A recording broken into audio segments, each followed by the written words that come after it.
Il était une fois, dans un royaume lointain, un roi dont la fierté était aussi vaste que son domaine. Ses sujets l'adulaient, mais derrière ses sourires se cachait une ombre, une crainte sourde. Le roi, aveuglé par sa grandeur, ne voyait pas que sa propre vanité creusait un fossé entre lui et son peuple. Un jour, un sage, fatigué de cette arrogance, lui proposa un défi. « Si tu es vraiment le roi que tu prétends être, descends de ton trône et marche parmi les tiens. » Le roi, piqué au vif, accepta, convaincu que sa majesté brillerait même dans la poussière des rues. Mais à chaque pas, il sentit le regard des gens se tourner, non vers lui, mais vers son reflet déformé dans l'orgueil. Il comprit alors que la véritable grandeur ne réside pas dans le pouvoir, mais dans l'humilité. Ah, la fierté, ce péché sournois, ce serpent glissant qui s'insinue dans nos cœurs et nous murmure des promesses de grandeur. Nous, êtres humains, sommes si souvent pris au piège de notre propre image, de cette illusion de supériorité. La spiritualité nous enseigne que l'orgueil est une barrière entre nous et le divin. Il nous éloigne de la compassion, de l'empathie, de cette lumière qui éclaire notre chemin. En nous plaçant sur un piédestal, nous nous isolons, nous nous privons de l'amour et de la compréhension qui nous relient les uns aux autres. Et que dire de la philosophie? Elle nous interpelle, elle nous pousse à questionner notre place dans le monde. Aristote, par exemple, nous rappelle que la vertu se trouve dans le juste milieu. Mais l'orgueil, ce poison, nous pousse à l'extrême. Nous devenons des caricatures de nous-mêmes, des ombres de notre potentiel véritable.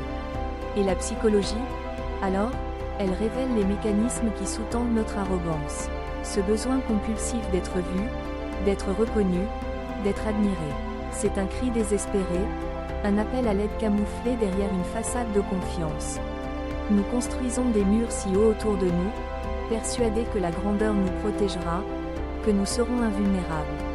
Mais ces murs, au lieu de nous abriter, nous emprisonnent. Ils étouffent notre capacité à aimer, à être vulnérables, à nous connecter.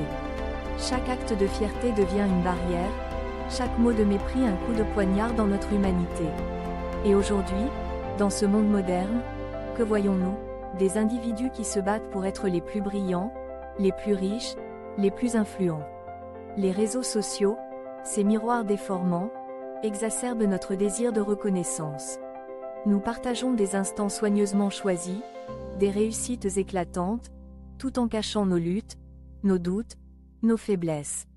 Nous sommes devenus des esclaves de cette image que nous projetons, oubliant que la vraie beauté réside dans l'authenticité, dans l'acceptation de nos imperfections.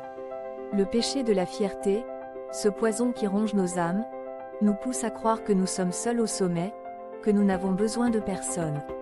Mais, mes amis, la vérité est que nous avons tous besoin les uns des autres. Nous avons besoin de la vulnérabilité, de la connexion, de l'amour inconditionnel.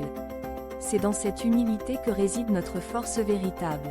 Alors, levons-nous, non pas en tant que roi ou reine, mais en tant qu'être humain, unis dans notre fragilité. La grandeur ne se mesure pas à notre statut, mais à notre capacité à aimer et à servir. Que cette fable résonne en nous comme un appel à l'humilité, un rappel que la véritable sagesse réside dans la simplicité et la compassion. Si vous avez aimé la vidéo, laissez votre like, commentez et partagez. Namasté.